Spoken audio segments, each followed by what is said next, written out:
બતાવાઈ રહ્યું છે પ્રજાનો પૈસાનો દુર્વ્યય ઘણો મોટો. હું ટાઈમ્સ મેગેઝિનમાં મારો ફોટો આવી જાય. આ ફોટો આવી જાય, હું ઘણો મહાન. વાત કેશુભાઈ બહુ જ પ્રોપર અને બહુ સાચી એ વખતે કરેલી. અમે જે એ વખતે પણ આજે પોલમ પોલ ચાલતી હતી અને પોલ ખોલ કરનારા કેટલાક પત્રકારો હતા અમારા, હું અને એમાં બીજા એ વખતે સંખ્યા થોડી વધારે હતી, એ બધા રિપોર્ટ અને આનું ઇન્વેસ્ટિગેશન કરેલું, અમે છાપેલું કે આ તો આપણા પૈસે આપણે આજે ટાટા નેનો કોઈ આપણી માથે રતન ટાટા બોલેલા છે કે ભાઈ જે ઓફર મને નરેન્દ્ર મોદીએ કરેલી હતી જો હું ઠુકરાવું તો હું મૂર્ખ કહેવાઉં. શું કામ? તો કે 33,000 કરોડ રૂપિયા આપણે 10,000 કરોડની તો લોન, એ પણ 1% વ્યાજે 40 વર્ષ માટે, પછી ચૂકવો તમે, તો કોણ ન આવે? તો ખેર કેશુભાઈ એ વખતે આ વાત કરેલી. કેશુભાઈ બીજી પણ એક વાત કરેલી, એ સાંભળવા જેવી છે.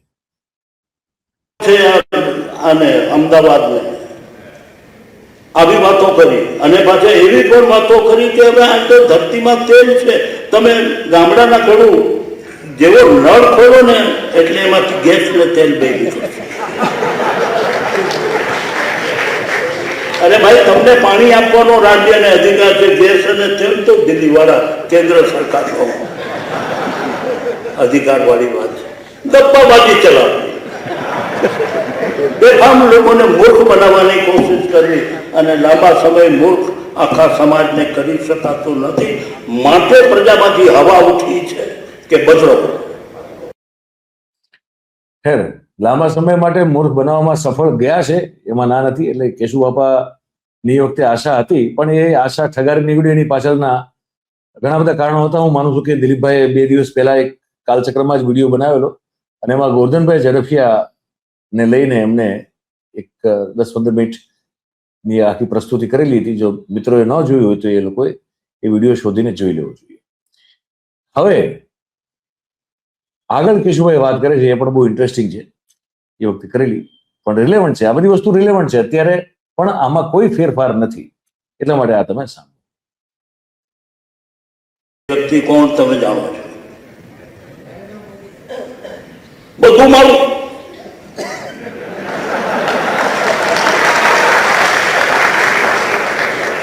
આ સર્જન જે ગુજરાતમાં છે ને, મારા સિવાય કોઈ કર્યું જ નથી. પરમ દિવસે અહીંયા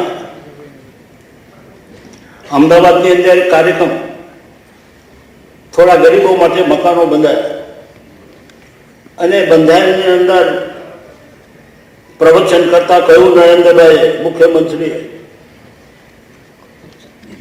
અને પ્રવચન કરતા એમ કહ્યું કે આ ગુજરાતની અંદર મારા સિવાય 45 વર્ષ સુધી કોઈએ આ મકાનો બાંધ્યા જ નથી ગરીબો માટે. હું જેટલું બાંધનારો છું, પોતે પોતાની જાતને પીઠ પાછળ થપ થપાવીને અને જાહેર કરે કે હું કેવો મહાન. કોઈ બીજા તો છે જ નહીં.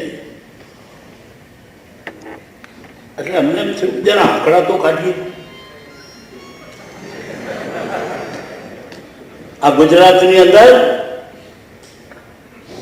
આ આપણા 3-4 વર્ષના શાસનમાં 50,000 ગરીબો માટે મકાન બંધાયા.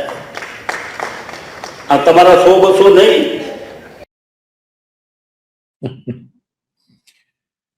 કેશુભાઈ આગળ એક બહુ ઇન્ટરેસ્ટિંગ વાત કરી છે. એક ભૂવો હોય ને, ભૂવો, એ ભૂવાના ઉદાહરણ સાથે બહુ સટીક વાત કેશુભાઈ વખતે કરેલી.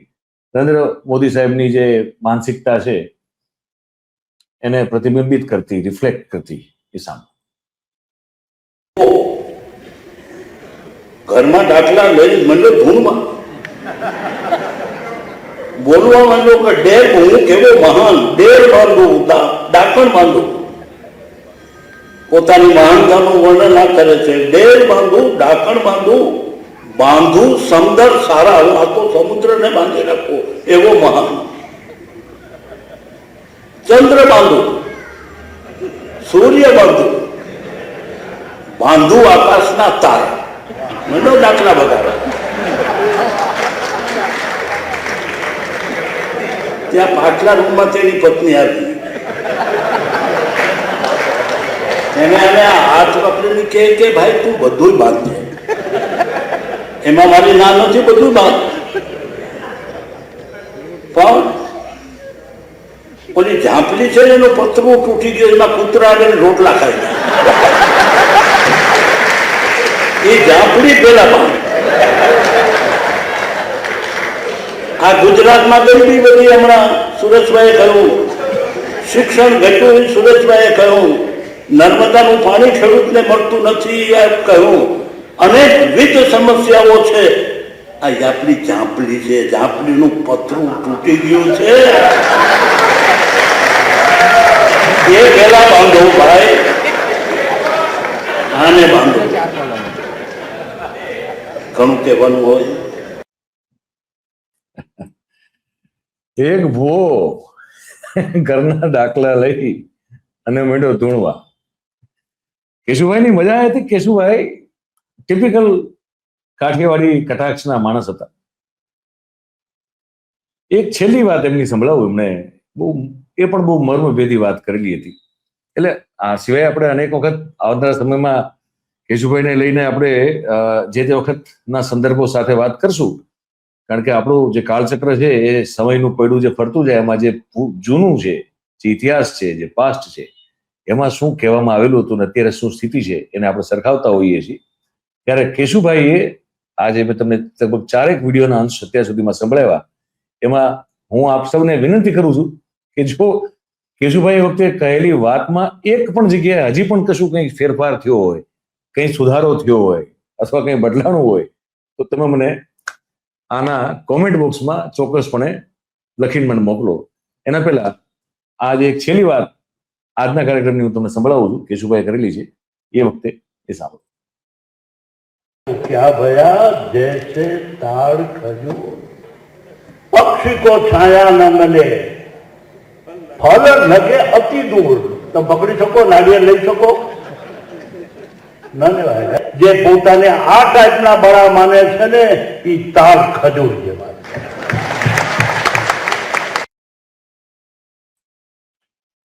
ખજૂરના વૃક્ષથી કોઈને છાંયો મળતો નથી, એવા મોટા વૃક્ષ થવાનો શું મતલબ છે?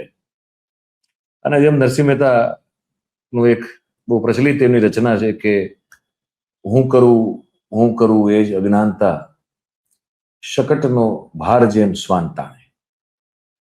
ગાડા નીચે ચાલતું કૂતરું ને જો એમ થઈ જાય કે આ ગાડું તો હું જ ચલાવું છું, મારા કારણે ચાલે છે, તો પછી એ હું કરું વાળી અજ્ઞાનતા છે. પણ ખેર આજકાલ યુગ આ પ્રકારનો છે એટલે થઈ રહ્યું છે. પણ અમારું કામ છે કે તમારા સુધી સાચી વાત, સાચી જાણકારી, સાચો દ્રષ્ટિકોણ પ્રજાહિત માટે તમારા સમક્ષ મૂકો, જે આ કાળચક્રના માધ્યમથી પણ અમે મૂકતા રહીએ છીએ. તો આજની આ જે વાતચીત છે, આજની જાણકારી, આપને આ એપિસોડ આપને કેવો લાગ્યો એ અમને કોમેન્ટ કરીને લખીને જણાવો.